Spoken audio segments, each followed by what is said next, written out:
Pittsburgh Steelers fans, it is time once again for another edition of the Know Your Enemy podcast. My name is Michael Beck, your deputy editor of BehindTheSteelCurtain.com, and I'm joined with, by always, one Mr. Geoffrey Benedict. Geoffrey, how are you doing tonight, sir? I'm doing pretty good. Michael. Excellent. And a familiar face for a special guest, coming back for a second year now. Of course, from the Mile High Report, Mr. Joe Rowles. Rowles, am I getting that right? Yeah. Yep. Perfect. How you doing? I'm doing good. I kind of hope this time around it ends a little bit better for the Broncos. And Steelers fans right now are probably hoping that things trend in a better direction for them as well. So I think both sides are probably hoping for a little bit better results here in this game coming up on Sunday. But getting into the matchup itself, how have the Broncos looked through this first somewhat quarter of the season? Of course, that 17th game doesn't really make it a pure quarter, but how do they look through 4 games? Through the first 3 games, they looked really good. Granted, they beat up on a bunch of cream puffs. The Giants, the Jaguars, and the Jets. The Giants probably looked like the best team of the 3. Both the Jaguars and the Jets were, obviously just complete dumpster fires. And that was in the middle of, I guess the ongoing Urban Meyer will he or won't he resign saga.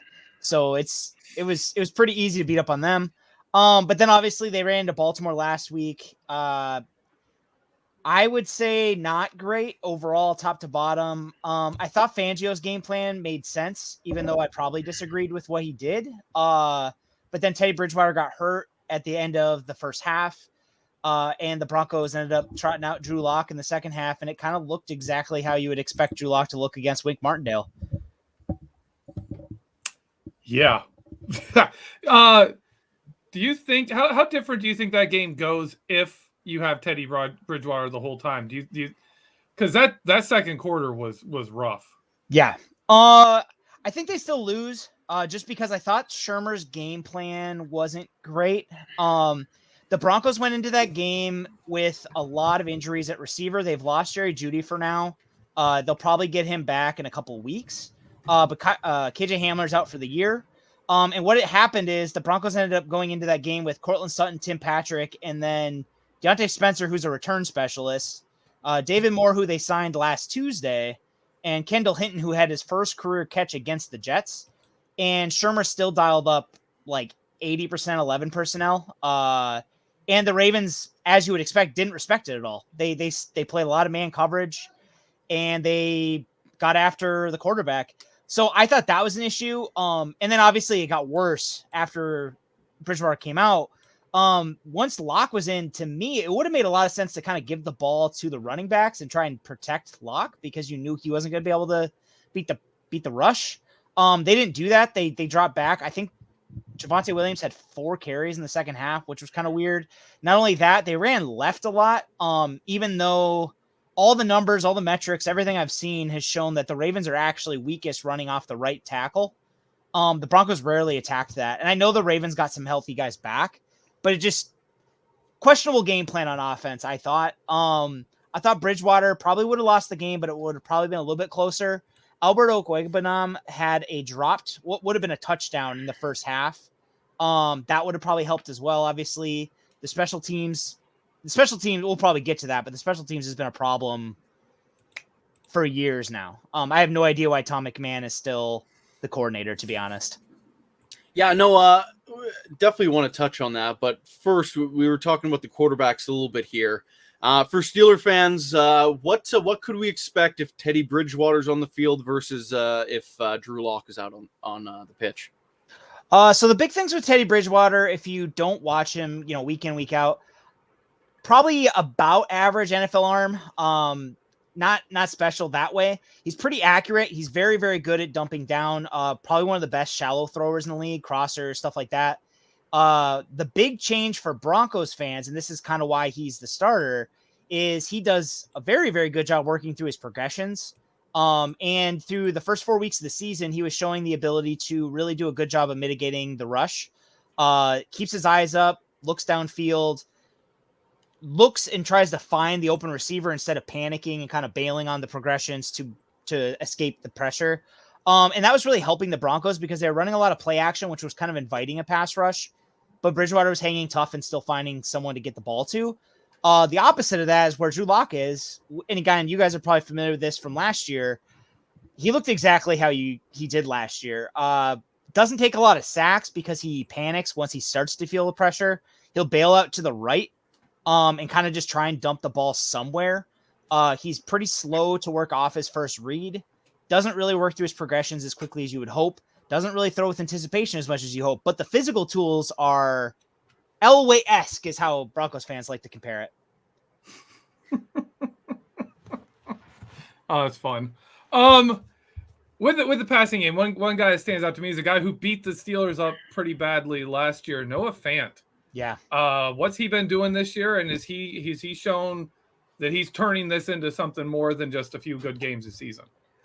I think he could. That's one of the reasons why I have been so critical of Shurmur is because I thought the opportunity was there for Fant to really blow up against the Ravens. He had the touchdown, but through the first 4 weeks of the season, he's had spurts. He's too big for most DBs, and he's too quick for most linebackers. And that the Broncos have him and Alberto. They both can do that. But Noah Fant's a more refined route runner. Probably not as good a blocker, but better with the ball in his hands. Really, really good after the catch. Okay, now I'm kind of someone who thinks of some questions that are outside of the box. Geoffrey might laugh at that, but the thought kind of coming into this weekend and kind of a weird one throughout the offseason was, especially at the draft, it seemed like Aaron Rodgers was dead set on becoming a Denver Bronco. That seemed to be the huge story coming out. Now all of a sudden the Steelers play the Packers and they're smiling and nodding at each other on the bench. What's going on here? Is Denver planning on bringing in another quarterback? Is Teddy the guy for now, or what's the deal with the quarterback situation? So the reports have kind of been hovering around that the Broncos are going to try and make a play for Aaron Rodgers after the season. But the thing is, the Broncos don't have a lot of draft ammo. They didn't trade down from 9. They took Patrick Surtain. So they don't really have the pieces to go get him unless he kind of forces his way to Denver.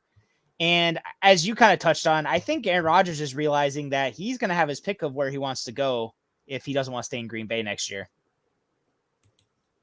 I want to cycle back real quick. I want to mention this for Steelers fans listening to our show. Noah Fant so far in the season has 27 targets, which, despite the fact that the Broncos have thrown like only 70% as many passes as the Steelers, is more than our entire tight end room combined. Pat Freiermuth, Eric Ebron, and Zach Gentry combined have like 23 targets. So Steeler fans, enjoy that.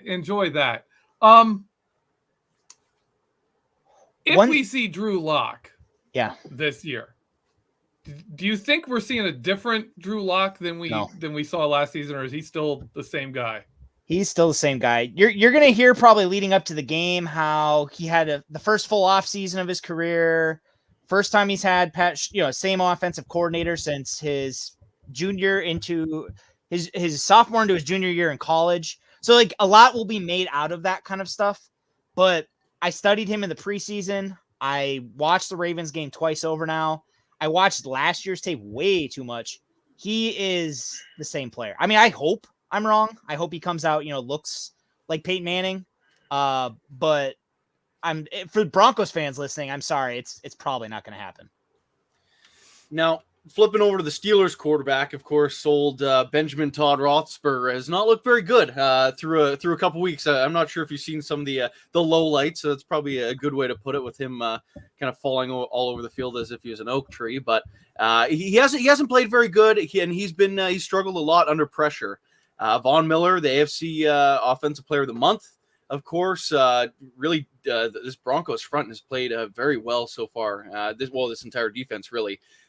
Should we, as Steeler fans, be scared of the health of our quarterback going in this game, or what can we expect from the pass rush of the Broncos? I think they're going to light him up. The fact that the Steelers offensive line is kind of in the state it's at, I know it's kind of in flux right now because some people are kind of getting healthy and stuff, but Von Miller looks like Von Miller from 2019. He kind of picked up right where he left off, and he wasn't in last year's matchup.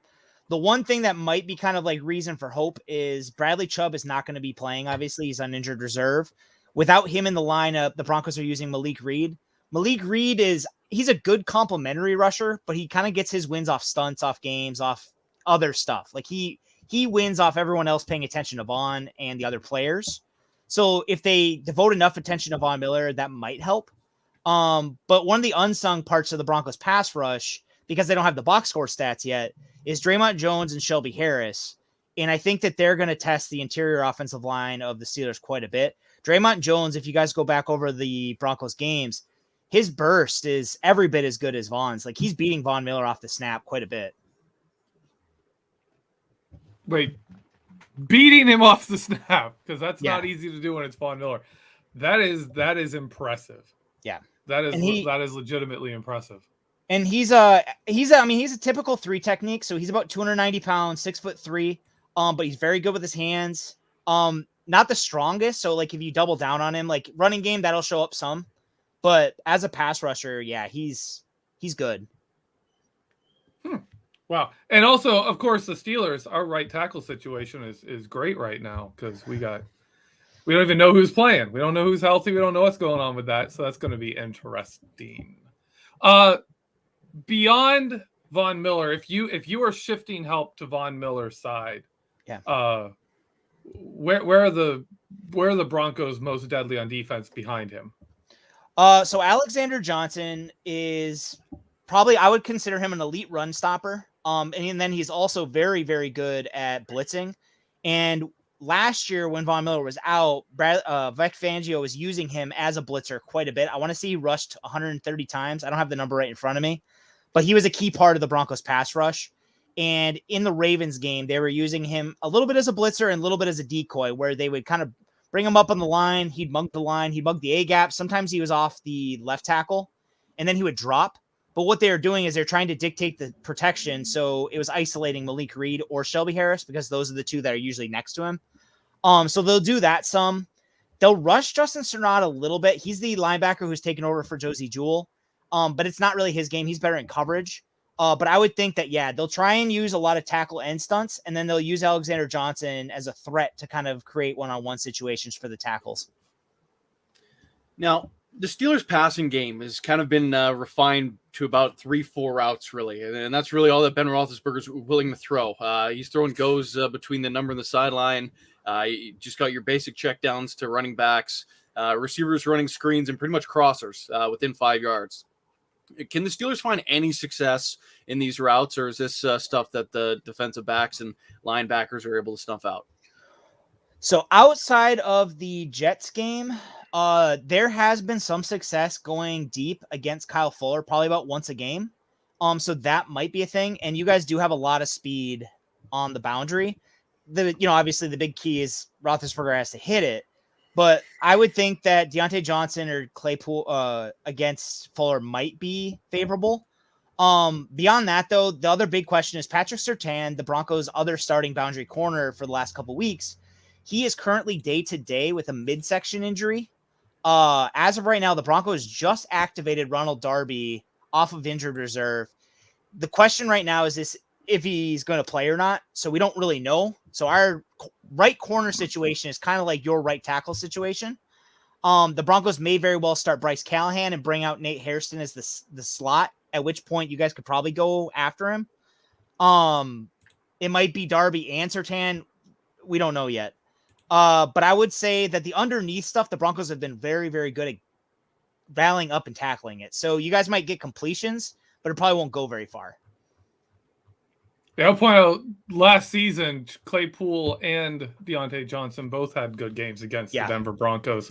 So if Ben Roethlisberger can get his stuff together, this could be a good game for us in that respect. Looking at Patrick Surtain, if he is able to go, what does he look like as a rookie? Phenomenal. The Ravens tried to go after him a good bit. They did get some completions on him. He did have to make some tackles, but overall, I haven't seen a rookie corner look as good as he has. I'm really impressed. Okay, now flipping over to another rookie, Javonte Williams is someone I know the Steelers kind of had their eyes on when it came to drafting a running back. Of course, they take Najee Harris in the first round. He's looked pretty good so far, despite not having many running holes himself, but he's put up some decent numbers so far. What has Javonte Williams done so far in his NFL career? He's been good. He was my RB1 coming out for the Broncos fit, just because the Broncos run a lot of gap scheme. And when you go back and look at his North Carolina tape, he was really, really good on power, and he was really, really good on counter plays. And I've been surprised that the Broncos haven't used that as much as I thought they would with him. He does have some issue with his vision and it shows up most on outside zone, I think. A little bit on inside zone. But in terms of the decisions of when to cut back and when to kind of work the defenders, there are times where he won't make the right cut, or he will get kind of like tunnel vision. But in terms of like his contact balance, it's elite. He's a very good pass blocker, much better than you would expect for a rookie running back. He's a capable receiver. I don't think he's quite the same route runner as Najee Harris is. But in terms of what Pat Shurmur asks from his running backs, he's kind of everything you want and more. There was a play last week where he carried Marlon Humphrey for 20 yards, and it was one of the most ridiculous runs I've ever seen. Yeah, it was a good one. With the wide receiver injuries, is there anyone that you're looking at and saying this player, this depth player could be something and could be someone to watch out for? So the big one is David Moore, and he's the guy who signed last week on Tuesday. It's kind of unfair for how much he was asked to play, just because like obviously he's learning the system. He's coming from the Raiders. Obviously there's going to be some carryover because John Gruden and Pat Shurmur both run a West Coast offense, but the verbiage is different, that kind of thing. So I think as the season's going on, his role is going to grow because the Broncos don't have anybody else unless they believe in Kendall Hinton. But Moore, when he was back with he was with the Seahawks, he was a decent vertical threat, and he is capable of running the route tree. So I would think, knowing that you guys are having some injury issues in the secondary, that might end up working in the Broncos' favor. Now, flipping things over to the Broncos offensive line, how have they kind of looked this year? How's Coach Munch continue to develop that group? And what would the plan in your mind be to slow down TJ Watt? Hope he gets sick, eat some bad seafood before the game. I am very worried about TJ Watt. I'm also very worried about Cameron Hayward. The Broncos, this is a big question kind of going into the game, is the Broncos guard situation. During the week leading up to the Ravens game, Graham Glasgow and Dalton Risner both got hurt in the Jets game, and then it turned out that neither one of them were able to play against the Ravens, which meant that Quinn Miners out of Wisconsin Whitewater made his first start in the NFL after playing 25 snaps. Looked better than I dared hope for, but I mean, he didn't play football last year because of COVID. And then Netane Muti made his third start, and Calais Campbell kind of ate him up. Netane Muti has 32 and 1/8 inch arms. So that's kind of a concern against Hayward as well.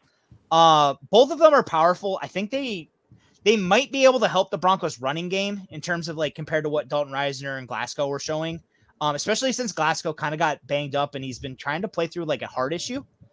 But the interior offensive line has kind of been shaky anyway. Lloyd Cushingberry, you guys are probably familiar with this from last year, was probably the worst center in football last year, and he's improved, but he's still not good. When everyone is healthy, he's the weak link.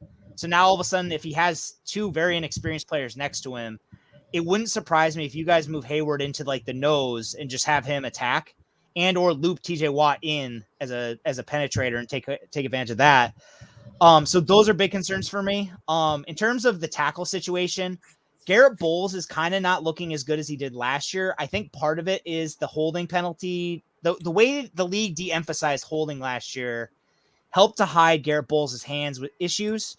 And again, this isn't to say he's bad, but his hands didn't improve as much as people wanted to believe they did. And last year he was able to get away with that some. It hasn't happened this year. He had problems in the Baltimore game. The Jaguars game, he gave up a couple pressures. And then early on the Giants, Lorenzo Carter had some success against him. So I'm actually really curious to see what you guys do with TJ Watt, if you move him around to try and attack Bowles and Massey, or if he's just going against Massey. Bobby Massey, the Broncos right tackle, is actually the best right tackle we've had probably since Peyton Manning was playing. which is more to say that's how bad the right tackle situation has been forever. Bobby Massey's probably about a league average veteran. I'm happy with him. I'm not, trying to dog him, but he's tall, doesn't really necessarily play as long as he is. So against Watt, that's going to be a concern because Watt's probably going to be able to get up underneath him and then overpower him. So that is a big concern for me. Broncos will probably try and keep an extra tight end to chip, or they'll use one of the backs to try and pick it up. But you don't want a back blocking TJ Watt either. Now, you were talking about moving TJ Watt around and attacking the middle with him. That is something he does, but there's actually the player we do that more with is someone that you are going to be familiar with from his time with the Chargers is Melvin Ingram.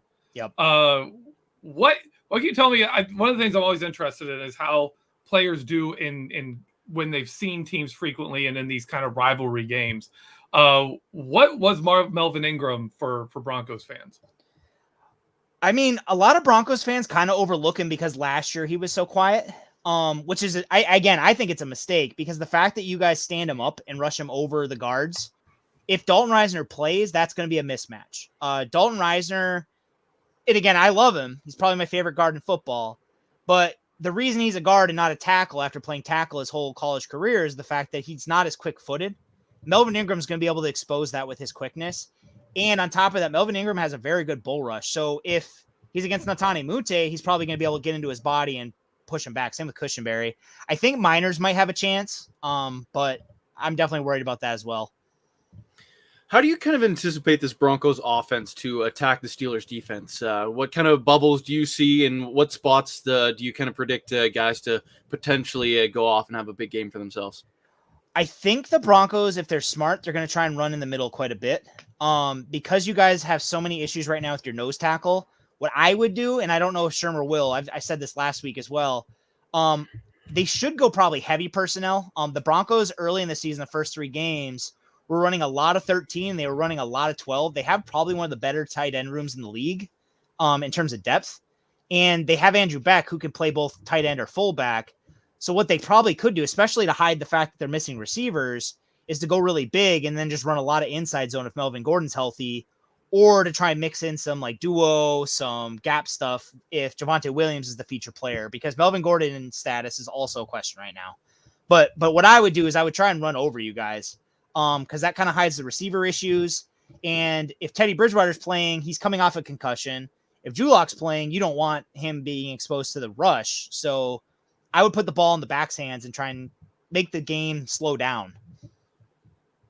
As actually something I have consistently waited for teams to do is realize the Steelers are down significant defensive line talent and just, load up in heavy personnel and make us use 3 defensive linemen. And Green Bay was the first team to do it very much at all.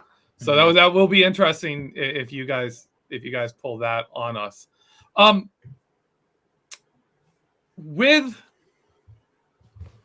I just completely lost my question. Michael, can you take this?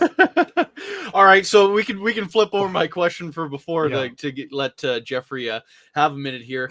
The Steelers offense attacking the Broncos defense. Where the holes that the Steelers could find some success attacking vice versa against this Broncos front? So beyond the corner situation right now, just because that is, obviously a big question. Justin Simmons has had some issues the last couple weeks. Mark Andrews is going to get his, so that's part of it.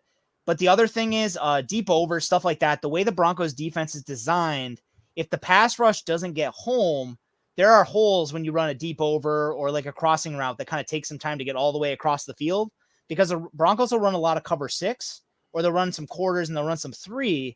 So what ends up happening is no one picks that crosser up because they're all occupied. So all of a sudden that guy is sitting in a vacant zone on the other side of the field and the quarterback can find him. Andrews got him. I want to say the Jets did it once.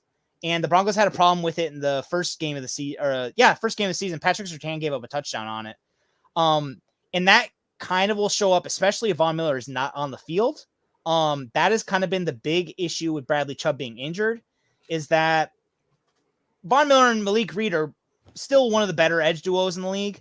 But behind them is Jonathan Cooper and Andre Mintz, if he's healthy, or Patrick, who is an undrafted free agent who is signed off the Jaguars. So the Broncos backups at edge are a 7th round rookie and 2 undrafted rookies.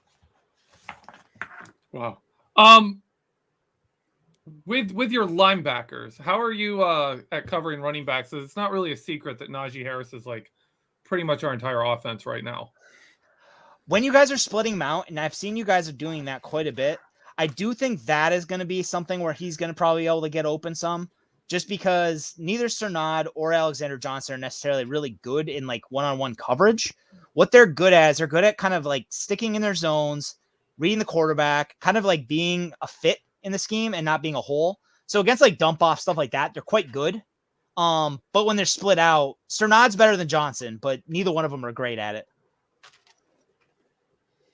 Okay, now looking at this Broncos team as a whole here, I know a lot of people kind of said in the offseason that they're one really good quarterback away from being a legitimate Super Bowl contender.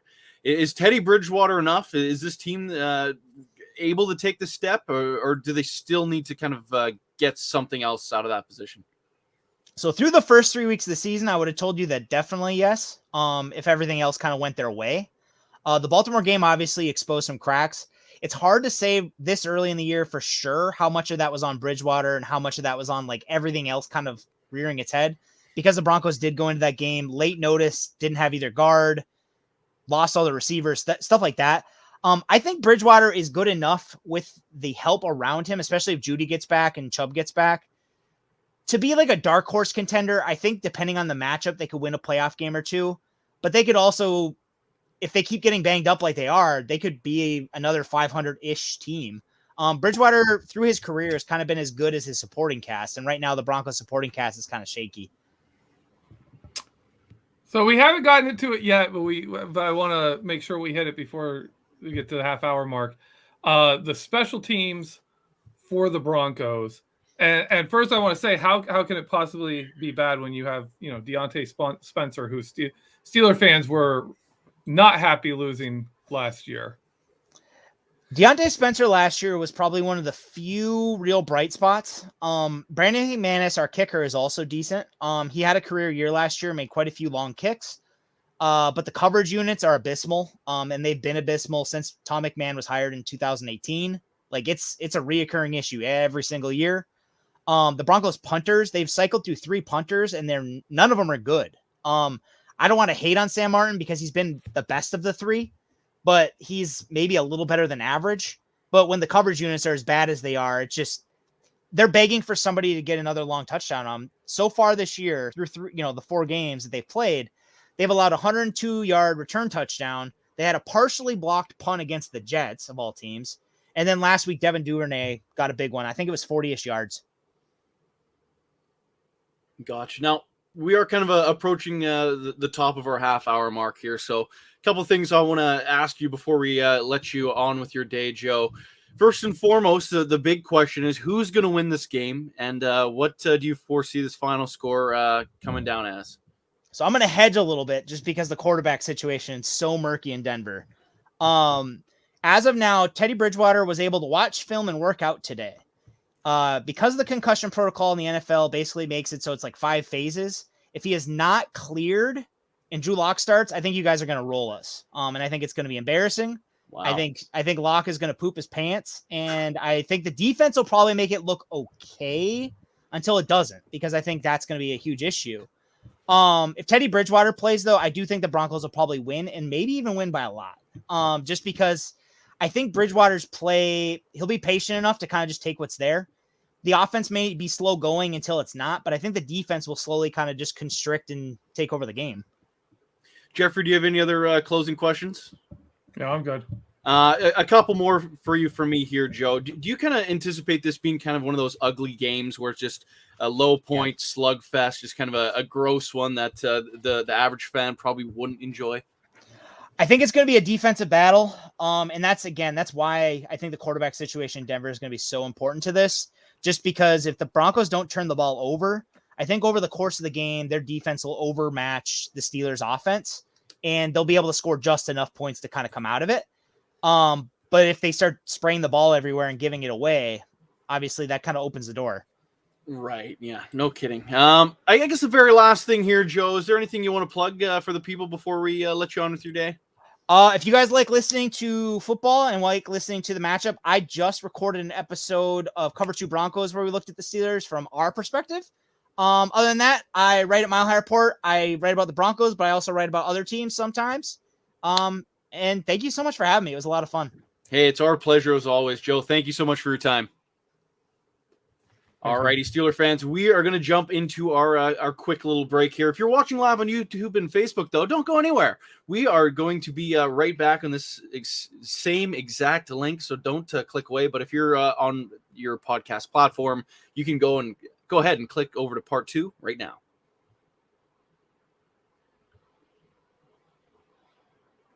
Alrighty, Pittsburgh Steeler fans, it is time for the second half of our show tonight. Of course, it's time to break down the Steelers' perspective, and once again, you're listening to Know Your Enemy. My name's Michael Beck. My co-host is Geoffrey Benedict, and Geoffrey, what the heck is going on with the Steelers? This seems to be quickly spiraling out of control. Can you give me something to just kind of talk my spirits up here?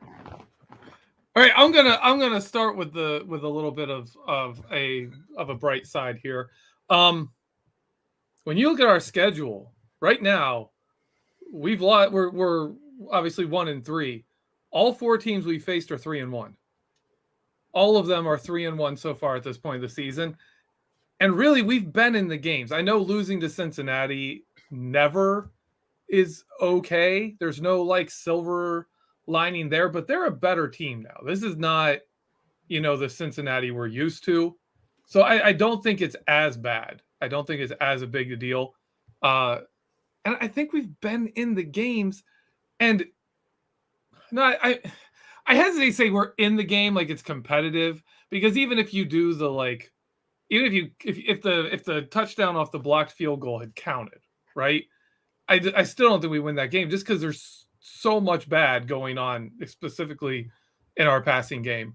But there's a few key things that you look at and say, you are this away. If Ben Roethlisberger was able to play honestly, early 2020 Ben Roethlisberger, I'm not asking for, turn back the clock here, but if he could find that, Ben Roethlisberger, when he had an offensive line in 2020, was a good quarterback, a very good quarterback, a dark horse MVP quarterback. Ben Roethlisberger, without that line, has been pretty bad. If somehow that can right itself, this is a good team, because the run game is there if the offensive line can get together, if the passing game isn't letting teams just tee off on the run game. If the defense can get a little bit healthier, I think they're going to be very good. So I think we're not that far away from being a good team if you look at the areas that need to improve, and the number of them are not huge. It's not like everything stinks, right? There's some key problems going on. The problem is those problems don't have any really good solutions that are visible right now. It's basically, can Ben be better? Can the offensive line skip a year of development and just be good already?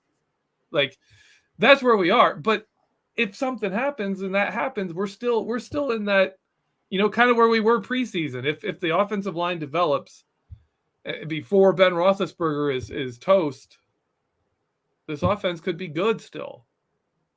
So, like you said, there is a ton of ifs, and Ben Roethlisberger is clearly the biggest if. And oddly enough, people who listen to my Live Mic podcast that dropped on Tuesday morning would have heard me say, and a lot of it had to do with perhaps making a change at the quarterback position, how that could speed up the process of the Steelers finding their next, or at least attempting to find their next franchise QB. And within it, one of the things I kind of brought up is, if Ben continues to struggle, you might hear some sort of injury that may be some sort of a phantom injury that kind of allows them to put him on the IR. So instead of saying, oh, you're benched, Ben, now you're just on IR and you can retire at the end of the year without the embarrassment of being benched at the end of your career. Lo and behold, a little bit later on that day, Ben Roethlisberger is diagnosed with a hip injury. That is, in Ben Roethlisberger's own words, and I quote, left his hip black and blue, which kind of seemingly kind of came out of nowhere. Any concerns behind this injury, Geoffrey? And do you think that could potentially be the one that takes him out for I guess what could be the last couple games of his career? I don't know what to. I mean, we've talked about this before. What do you do with a Ben Roethlisberger injury? How do you treat a Ben Roethlisberger injury? You don't know if it's one of those Ben Roethlisberger injuries where, you know, his arm's falling off, but it's okay, I can still lead a touchdown drive, or if it's one of those like I hurt myself and I can't play football like at all. Like I'm just going to be absolutely terrible and then miss a week. So I don't know. Hip injury. I don't know. His footwork is already a mess. It's crazy. This is the first time like this whole execution and his mechanics have become an issue, right? And that people are talking about, and it's never been a thing. And he even like someone was showing the clip from him talking to Chris Sims in 2019, where he's asking him about this stuff, and he's sitting there with that huge bag on his arm of ice before he injured it, you know, and was done. And he's asking him about some of his mechanics, and Ben's like, I don't know. I don't know. I just throw the football. I don't know. And he's like, you've seriously never worked on mechanics. Like high school didn't work on mechanics. He's like, my dad taught me how to throw. Like, you know, like this guy has never worked on this stuff. And now, you know, he's got some injuries. Things aren't going the same way. And now his mechanics are bad. And they're trying to fix mechanics for a guy who's never worked on his mechanics. Hip injury, not going to help that. But if we want to get into the potential, if you want to get into like the potential drama around this hip injury and what, you know, kind of conspiracy theories we can cast a web over here, I'd like to point out, you got Von Miller at quarterback. Not quarterback. You got Von Miller rushing the quarterback. You've got basically nobody good at right tackle, right? You've got Dan Moore Jr. at left tackle. They can move Von Miller wherever he wants, as long as it's on the edge. And he's going to have a very favorable situation for rushing. Add in that Najee Harris has not been good pass blocking, especially coming out and helping against edge rushers. He's gotten blown up a few times on those. I think he's actually missed more blocks than he's made. So there's not much help either. Like, this is not a game you want Mason Rudolph playing, right? If Ben Roethlisberger can turn it around in this game, great. If he can't, the next game is Seattle. Mason Rudolph's played Seattle. He actually did really good against Seattle, right? And the game after that is the situation that I've dreaded is Ben Roethlisberger in Cleveland. Because right now, Cleveland, their pass rush, their front four is getting after it. And if you've got to deal with Myles Garrett and Jadeveon Clowney, like Jadeveon Clowney's not great, but is he going to beat Dan Moore Jr.? Yeah, he's going to beat Dan Moore Jr. Like he's not a technician, but you don't have to be. We got a rookie who shouldn't be starting, right, at left tackle. So to me, like seriously, Myles Garrett versus Dan Moore Jr. That's coming in a few weeks. We get Von Miller this week. If that's bad, you know what's coming in a couple of weeks. I don't want to see Ben Roethlisberger facing Cleveland. I really hope he is kind of like out of the picture for that game, because he has destroyed that team for so long. And in that playoff game, and like let's say Myles Garrett gets him like 3 times and they end up hurting Ben, and that's it, right? If they end his career, this is a city that has celebrated, Turkey Jones taking out Terry Bradshaw for a long time. They still, like, I have friends in Ohio who will watch that highlight of him dumping Terry Bradshaw on his head and still be excited about it. And they weren't alive back then.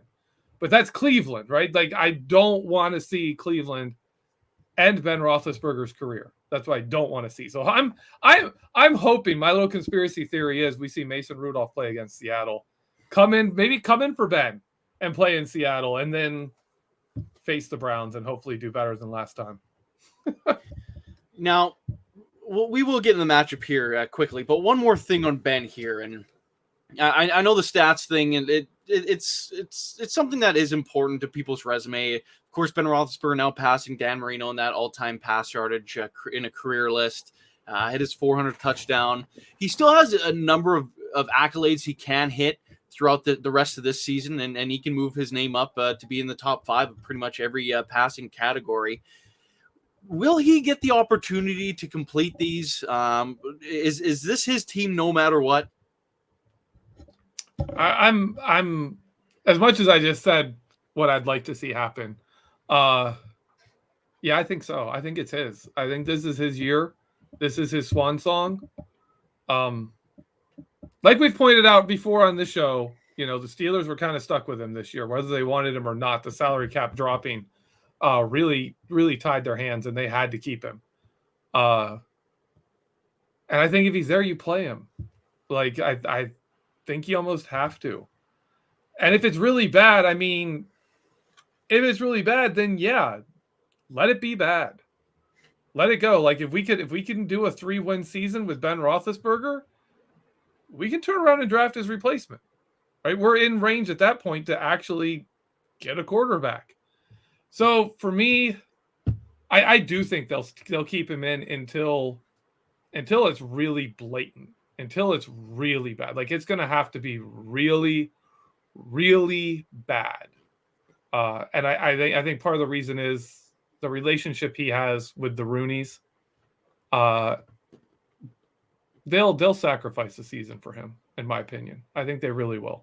Now, of all years to have a down season to draft a quarterback, this isn't the year for it. There's some decent quarterbacks out there, but who knows if there's even one that's worthy of a top 5 pick. Heck, one worthy of a top 10 pick, especially at this rate. So, yeah, some mixed feelings towards that. But who knows? If you have a high pick, then maybe you get your next franchise left tackle for the next 10, 15 years, and you never have to worry about your quarterback's blind side for the foreseeable future. So, no, that's definitely a thought to keep in mind here. But kind of getting into this Sunday's matchup against the Broncos, how do you kind of anticipate the Steelers taking on the Broncos offense, and whether or not they're facing down Teddy Bridgewater or Drew Lock? Is that going to be a big difference for this team? Yeah, I'd love to see Drew Lock. I'd love to see Drew Lock. TJ Watt ate his breakfast, lunch, and dinner in Denver that first time. He was shell-shocked from the start of that game. I loved it.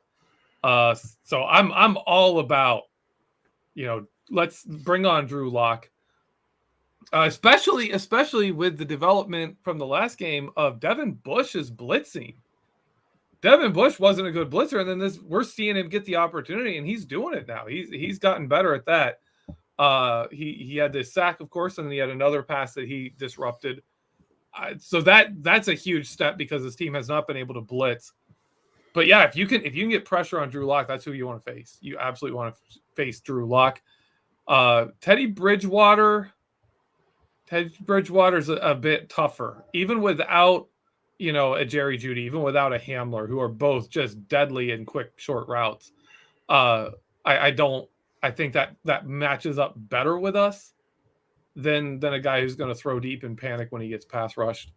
But I still think we have a shot against Bridgewater, because I think a lot of our weaknesses we showed, especially with Aaron Rodgers, were shots down the field, beating a guy like James Pierre and dime, being able to get these matchups and beat them one-on-one. Denver right now doesn't have the receivers to do that. So for me, I'm a little more confident either way with either of them. I think we have a decent shot on defense to contain their offense. How much did the Steelers miss Chase Claypool against the Green Bay Packers? And if he's back in the lineup, what can we expect to be different for the offense this week compared to last week? I think the big difference was Green Bay didn't respect seam routes, post routes, any of those routes that we normally run with Chase Claypool, just didn't respect them. That's why Juju was open on him and Ben missed him. And people have talked about the fact that Claypool practiced.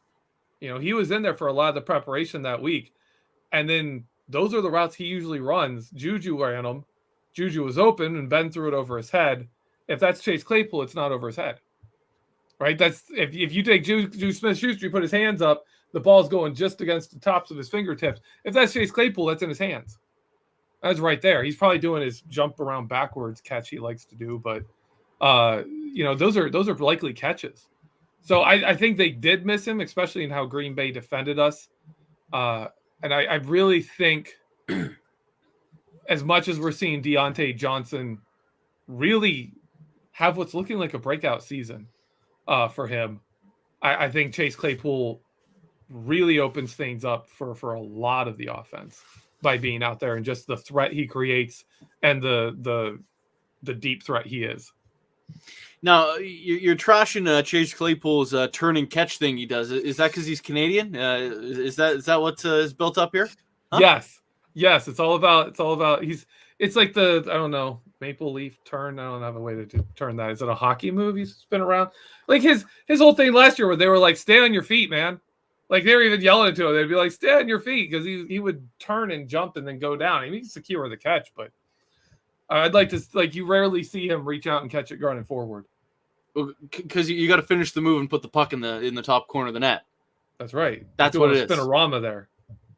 Right. I don't know. Maybe we'll save that for the ice. But anywho, moving forward with this matchup, Pat Freiermuth is another name that has kind of been an interesting spot because he's been running open pretty often. He's been playing pretty well through 4 games. Ben Roethlisberger has been missing him a ton and not getting him the ball. What's the deal with that? Why isn't he getting the ball? Like, am I wrong? Is he not running open a whole heck of a lot of the time? Well, my counter question would be, like, when has Ben Roethlisberger ever really used the tight ends well? And really, there's like 2 seasons. There was that one season where we had nobody at wide receiver, and Heath Miller, had his best season.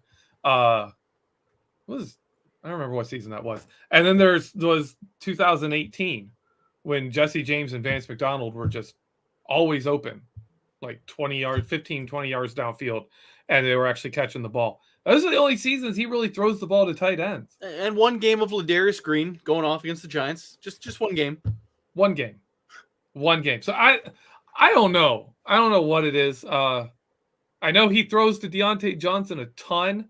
And I think he gets into that kind of, I mean, if you watch the Steelers, he throws out routes. He throws those 5-yard out routes now, like it's the only route in the world he can see. Like it's a flat or an out route. He does not like going to the middle of the field.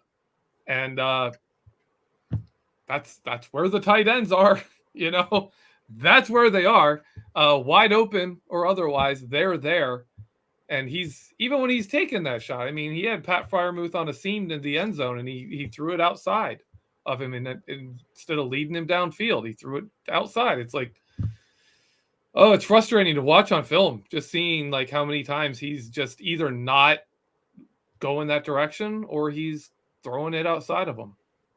Now, can we just throw out any anticipation of Ben Roethlisberger throwing the ball down the middle of the field, down the seam, between the hashes? Can we expect any of that at any point, or should we just forget about that portion of the field because Ben's just not throwing that ball anymore? I'd like that to change. We saw this kind of Ben Roethlisberger for a while last season, and we also saw the second half of the Colts game him get a little confidence in the offensive line and start throwing those throws again. Maybe that can happen. The hard thing is, though, it's going to happen this week. When you've got an edge rusher out there with no tackles to block him, I just don't know how we're going to see Ben Roethlisberger improve when he's got Von Miller over there. That's really the situation to me. I think the Steelers really need to refine the defense. Find that defense that really can dominate a game to really set the offense up. And my key for the game, if you want to get into that, I don't know if you're saving it or for you, we can get into that now. But my big key for the Steelers on offense is winning the middle of the line. The middle of the line for Denver is tough, but we just saw the Steelers' offensive line play a great game against Green Bay, especially in the run game. I said this a couple times. Najee Harris had 9 first down runs. One was a 1-yard touchdown. And in the other 8, he had over 4 yards 5 times. 5 of those 8 runs were 4 yards or more on first down. 2nd and 6, 2nd and 5, 2nd and 2 even. Those are incredibly winnable downs. That's a win on first down. And yet the majority of those we squandered. We have to win on first downs. And then Ben Roethlisberger has to do something once we do. Once Najee is getting them in favorable downs. That's the key to our game on offense. And I'd love to see this offensive line, stack good games. Where they won the middle against Green Bay, win the middle against Denver. It's a tougher matchup, but I'd love to see him pull it off. See, if I had to get my key of the game, it's just going to continue being Ben Roethlisberger has to throw the ball accurately and down the field. Like, if he can't do that, like, doesn't matter. I'm going to start to sound like a broken record. Well, exactly, because he has to be able to do it. He has to play quarterback in the NFL like a quarterback in the NFL. And until we get that, it's going to be hard to win football games. And really, that's about it for my key. And that's going to be the key each and every week until Ben figures it out or he ends up on the bench. I hate to say it, but that's the position we currently see ourselves in. And really, it's kind of regardless of the opponent now, too. So that's the big key there. Kind of moving over to the defensive side of the football, though. A week ago, TJ Watt, despite still like visually looking to be playing banged up, had two of the most kind of ridiculous sacks that any player could have in their career, let alone the same game, having accidentally tripped Aaron Rodgers for a sack and then Rodgers sliding in the pocket and TJ just happening to be the closest guy to him. Despite that ridiculousness, do you expect TJ to start kind of getting better and become that game record that we really saw in those first, game and a half of the season? I think that's our key on defense, and not just him. He's the big one, though, so let's go to him. I think absolutely he's key. And the problem is we're talking about groin injuries. And groin injuries are always worrying me because sometimes they just heal and you're fine.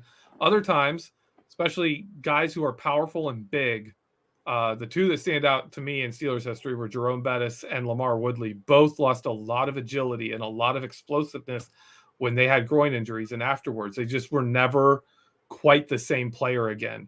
I'm hoping with TJ Watt and Devin Bush, we see something different. But last week, I mean, Green Bay, they've talked about it. Aaron Rodgers isn't as fast as he used to be, but he flat out outran TJ Watt twice in that game. He outran TJ Watt. TJ Watt does not get outrun by quarterbacks. He's the dude running them down. When it was him and Bud Dupree, quarterbacks didn't go outside because you were going to get run down and knocked out. He just flat out outran TJ Watt to the end zone, and then he outran him a second time. We saw Devin Bush out in position to make a tackle on Aaron Jones, and Aaron Jones outran him and was able to turn the corner on him. That's not Devin Bush. That is not Devin Bush. Devin Bush has run down much faster players than Aaron Jones and not let them turn the corner. You run to the sideline and you're just running out of bounds, as Devin Bush doesn't let you gain a single yard. That's what it used to be. So for me, both those players are key. How long is it going to take them to get back? And in the worst case scenario kind of pile, are they going to be able to get back to where they used to be? Because some players don't. Some players, groin injury, they never are the same player again. Not completely understood on that. Kind of sticking with the defense, though, are you starting to get concerned that those turnover numbers just aren't there, especially interceptions? It just seems to, outside of that one from Terrell Edmonds, it just hasn't been a thing. They haven't been picking off opposing quarterbacks. Is this starting to be a concern to you? No, I kind of expected it. Our turnovers in 2019 were based on some scheme changes. Once people caught up to that and learned, don't throw at Minka, don't throw these routes near Joe Hayden, teams stopped getting intercepted quite as much. And then after that, it's off pressure. It's off blitzes. Really is where we got interceptions, is quarterbacks who weren't smart enough to not throw when they're going to getting hit. And, passes getting disrupted and you get an interception, you get a turnover. So for me, the turnovers are going to come when the pass rush is there. And with Tuitt and Alualu out, with TJ Watt limited, Highsmith not really having more of a sophomore slump than a sophomore explosion, like a lot of us predicted him to have. I don't know if it's going to happen. I really hope we see Melvin Ingram have a game like he was having against the Raiders before TJ Watt went out. And they could focus more on him because he was really disruptive against them. And I would love to see him be able to do that against Denver with this pass rush and on this team. Because I think that if he is complimenting TJ Watt and he is causing some havoc of his own, then this defense is going to be a lot better. They're designed to be a defense that gets pressure on the quarterback, and they haven't been that for a couple of games. Now, today, at the time of recording, of course, Wednesday night, during Wednesday day, Stephon Gilmore was traded to the Carolina Panthers for just a 6th-round pick in 2023. Of course, before the regular season, the Steelers traded a 5th-round pick in 2023 for another cornerback, Ahkello Witherspoon, who's only played in that Week 2 matchup.